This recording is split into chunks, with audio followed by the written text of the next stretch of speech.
At 10, Elisio, who, due to a rather patchy four-year-old campaign, never really got the credit this awesome display in the 1996 renewal surely merited.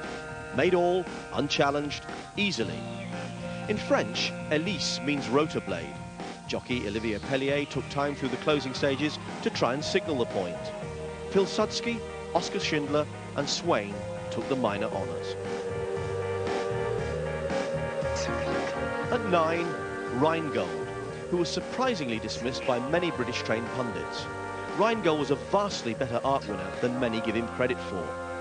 Admittedly, his overall record wasn't so consistent as many other winners of the great race, but on this particular day, he was superb, slaughtering the French filly Ali France, who went on to win the race the following year. The pair of them were 4 lengths clear. It was an amazing start for trainer Barry Hills, whose first arc runner this was.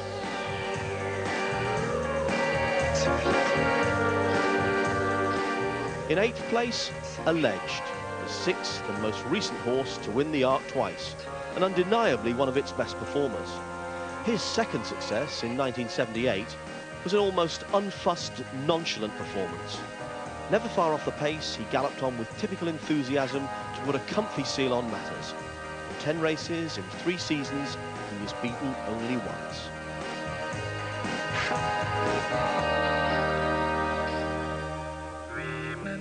At 7, Pan Celeb, who smashed the track record by a second and a half when slamming Pilsudski and company round here in 1997.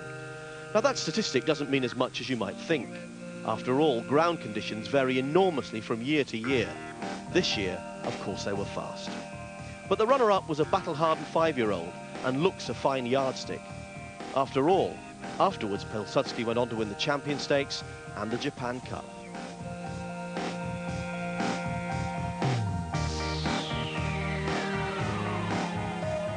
At 6, Molvedo, a son of dual arc winner Rebo, of whom more later.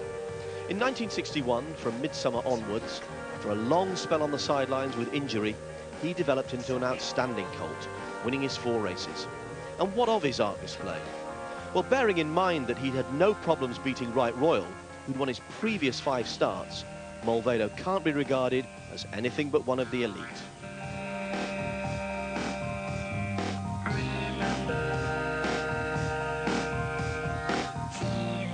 At 5, Dancing Brave, a unique combination of stamina and speed.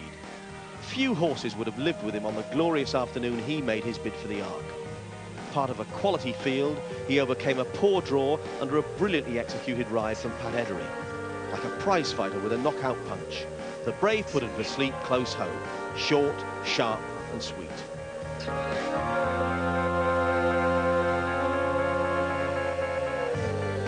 At 4, Vaguely Noble, who on soft ground was a monster of a racehorse.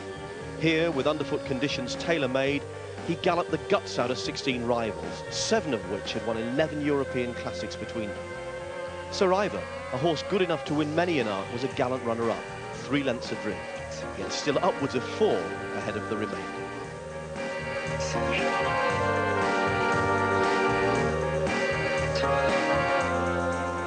At 3, Mill Reef, part of a marvellous era in European racing in the early 70s.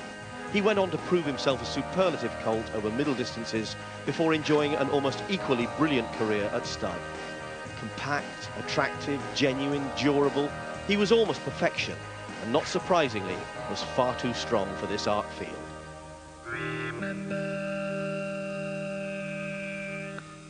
At 2, the remarkable Rebo, unbeaten in 16 races and twice a winner of the Arc de Triomphe. Blessed with a powerful running style, here he is second time around in 1956, effortlessly drawing away to win by 6 lengths.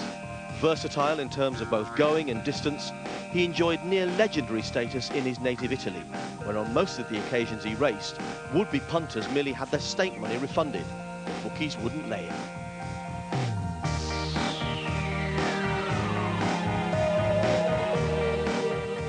But in first place, Seabird II, whose astonishing performance in 1965 remains the best display produced by any European-trained post-war thoroughbred.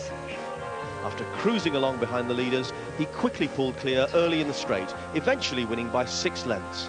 Bearing in mind that the runner-up was Reliance, who'd been unbeaten, and that third was 5 lengths behind, no wonder Seabird is still regarded by many as the best turf horse in the thoroughbred's long history.